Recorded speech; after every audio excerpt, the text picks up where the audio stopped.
नमस्कार, news at 11 के इस खास बुलेटिन में आप सभी का स्वागत है। मैं हूं आपके साथ नलिनी पांडे। और मध्य प्रदेश में उपचुनाव की रणभेरी बजने के बाद बीजेपी और कांग्रेस दोनों ही अपने जीत का पताका फहराने की तैयारियों में जुट गए हैं।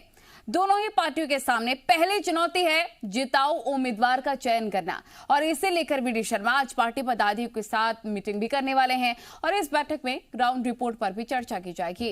वहीं कमलनाथ 2 अक्टूबर को पीसीसी पदाधिकारी और उपचुनाव वाली सीटों के प्रभारियों के साथ प्रत्याशियों के नामों पर चर्चा करेंगे। कैंडिडेट सिलेक्शन में काफी ज्यादा कोशिशें की जा रही हैं कि जिताऊ उम्मीदवार हो सके, लेकिन इससे इतर बीजेपी और कांग्रेस नेताओं ने चुनावी दौरे भी शुरू कर दिए हैं। सीएम शिवराज ने सभी मंत्रियों को उपचुनाव वाली सीटों का दौरा करने के निर्देश दिए। वहीं वी.डी. शर्मा ने भी पूरी ताकत झोंक दी है। कांग्रेस के नेताओं ने भी खंडवा के साथ तीनों विधानसभा सीटों की दौड़ धूप शुरू कर दी है। आपको बता दें कि नामांकन की लास्ट डेट 8 अक्टूबर है। वोटिंग 30 अक्टूबर को होगी और नतीजे 2 नवंबर को आने वाले हैं। तो आपको 3 तस्वीरें दिखा रहे हैं, जहां पर देखिए प्रत्याशी कौन होगा, उम्मीदवार कौन होगा, इस पर चर्चा की जा रही है। एमपी में उपचुनाव की तैयारियां जोरों शोरों से चलती नजर आ रही हैं। प्रत्याशियों पर चर्चा संभव, इसको लेकर मीटिंग भी रखी गई है। क्षेत्र का दौरा भी करने की तैयारी की जा रही है।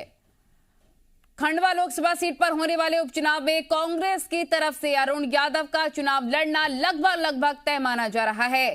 कांग्रेस नेता और पूर्व मंत्री सज्जन वर्मा ने अरुण यादव को प्रत्याशियों की सूची में प्रबल दावेदार बताया और उनके चुनाव लड़ने पर मोहर लगा दी। इससे पहले कांग्रेस के संभावित प्रत्याशियों की सर्वे रिपोर्ट पीसीसी पहुंच चुकी है। सज्जन सिंह वर्मा ने बताया कि कमलनाथ प्रत्याशियों के नाम पर हाईकमान की मोहर लगवाकर लौट सकते हैं और 2 अक्टूबर तक कांग्रेस अपने प्रत्याशी की घोषणा कर देगी।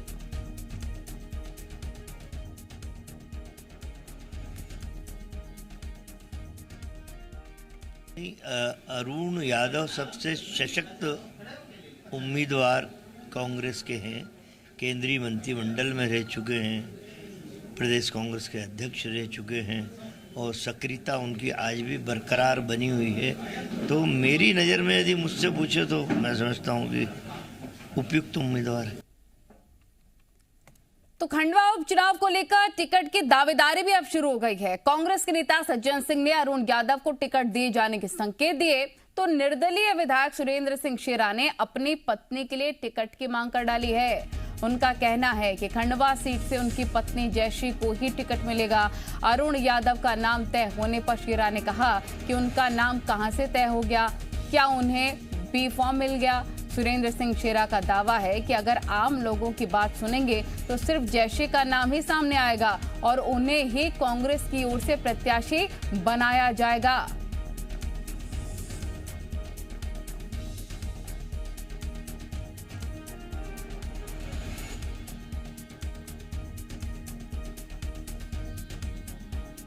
कहाँ है नाम तय कहाँ है? आपको लेटर आया है क्या? कोई सज्जन भैया का लेटर आ गया, बी फॉर्म आ गया अभी?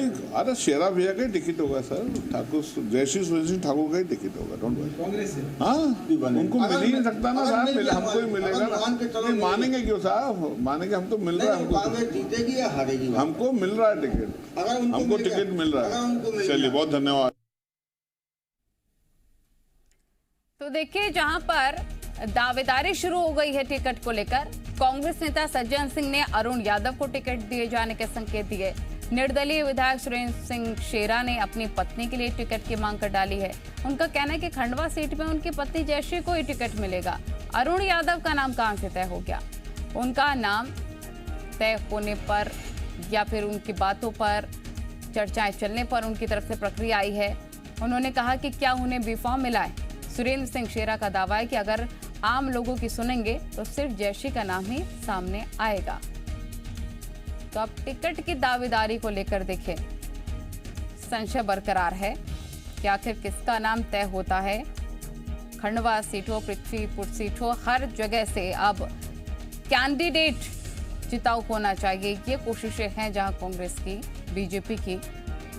प्रमोद जी मीडिया रिपोर्टर तमाम जानकारी के साथ हमारे साथ लाइव जुड़ गए हैं। प्रमोद, कांग्रेस नेता सज्जन सिंह ने कहा कि अरुण यादव को टिकट दिए जाने पर चर्चा चल रही है। निर्दलीय विधायक सुरेंद्र सिंह शेरा कह रहे हैं कि उनकी पत्नी को टिकट मिलेगा। जनता की सुनेंगे तो जयश्री का नाम ही सामने आएगा। अब टिकट को लेकर देखिए, ये भी होना ही था, लाजमी है, ये भी ऐसा वक्त भी आएगा, लेकिन अब इसको लेकर भी चर्चाएं शुरू हो गई हैं। क्या अपडेट?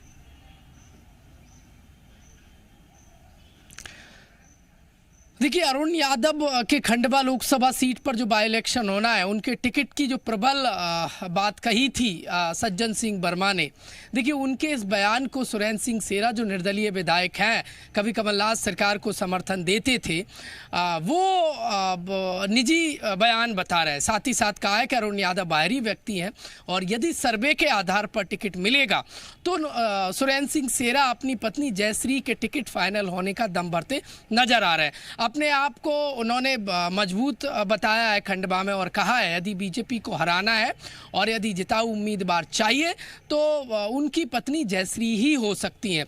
देखिए, सर्वे पे उन्हें इतना विश्वास है कि उन्होंने कहा यदि कमलनाथ कांग्रेस पार्टी सर्वे के आधार पर टिकट देगी तो उनकी पत्नी जयश्री का टिकट फाइनल है।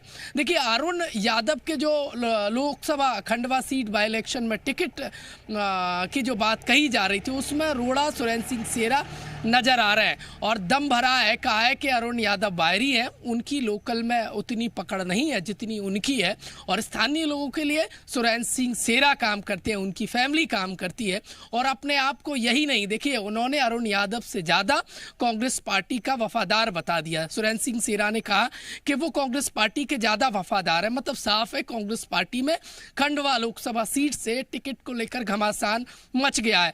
देखिए, अरुण यादव अपनी तैयारियों में जुटे हुए, अपनी बैठकें लेते हैं, लगातार लोकल में खंडवा में दौरे कर रहे हैं। अब सुरेंद्र सिंह शेरा उन्होंने दम भरा है और कहा है कि सर्वे के आधार पर उनकी पत्नी को ही टिकट मिलेगा। कांग्रेस पार्टी के जो बड़े नेता हैं, जो अपना होल्ड रखते हैं एमपी कांग्रेस में, उन्होंने बयान दिया था और दम भरा था कि अरुण यादव प्रबल दावेदार हैं। उनके इस बयान को सुरेंद्र सिंह शेरा ने फुल कॉन्फिडेंस के साथ निजी बयान बता दिया और कहा है कि एमपी कांग्रेस सर्वे के आधार पर, जो सर्वे की बात कही जाती है कि कमलनाथ सर्वे कराते, 1 2 3 सर्वे कराते हैं, जिताऊ उम्मीदवार यदि एमपी कांग्रेस खोज रही है तो सुरेंद्र सिंह शेरा पूरी देखिए दम के साथ कहते नजर आ रहे हैं कि जिताऊ उम्मीदवार उनकी पत्नी जयश्री हैं।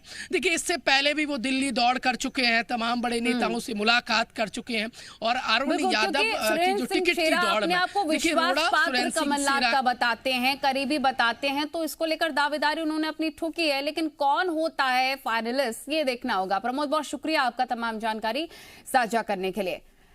मध्य प्रदेश में उपचुनाव की तैयारियां बहुत तेज हैं। दोनों ही पार्टियों के नेता कार्यकर्ताओं में जोश भरने की पूरी कोशिश कर रहे हैं। एमपी बीजेपी अध्यक्ष वी डी शर्मा आज भोपाल के पार्टी संगठन के पदाधिकारियों के साथ चर्चा करेंगे और इस दौरान उपचुनाव क्षेत्र को लेकर रिपोर्ट पर चर्चा की जा सकती है। माना यह जा रहा है कि इस दौरान चुनाव में प्रत्याशियों को लेकर चर्चा की जा सकती है। साथ ही साथ नेताओं के क्षेत्र में प्रवास की योजना पर भी बातचीत हो सकती है। उधर उपचुनाव वाले क्षेत्र में प्रभारी लगातार मीटिंग्स कर रहे हैं, जीत सुनिश्चित कर रहे हैं। आज जहां एक और बीजेपी के मंत्री और प्रदेश महामंत्री सीटों का दौरा करेंगे, तो वहीं कांग्रेस के प्रभारी क्षेत्रों का दौरा करेंगे और इस दौरान कार्यकर्ताओं से चर्चा करके अपने पक्ष में वोटिंग सुनिश्चित की जाएगी।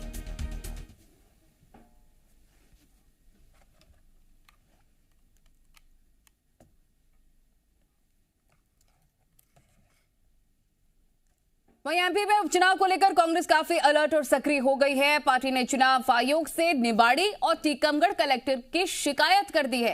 कांग्रेस का यह आरोप है कि सीएम की जनदर्शन यात्रा में कलेक्टर मदद कर रहे हैं। विपक्ष ने दोनों ही कलेक्टर की निष्पक्षता पर भी सवाल उठा दिए हैं। इसके अलावा कांग्रेस ने बीजेपी पर आचार संहिता का पालन नहीं करने का आरोप भी लगाया।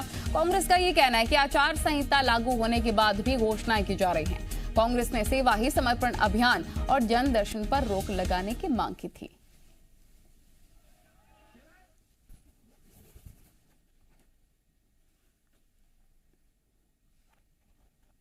पोस्टर लगवाए, धारा 144 लगी हुई थी, आचार संहिता लगी हुई थी, उसकी धज्जियां उड़ाते हुए कार्यक्रम आयोजित करा गया। जो अधिकारी इस तरह का सहयोग कर रहे हैं भारतीय जनता पार्टी सरकार के लोगों को, तो इससे लगता है कि चुनाव में निष्पक्ष क्या रहेंगे। हमने चुनाव आयोग से मांग की है कि जिला टीकमगढ़ और निवाड़ी के कलेक्टर को भी तत्काल वहां से स्थापित किया जाए।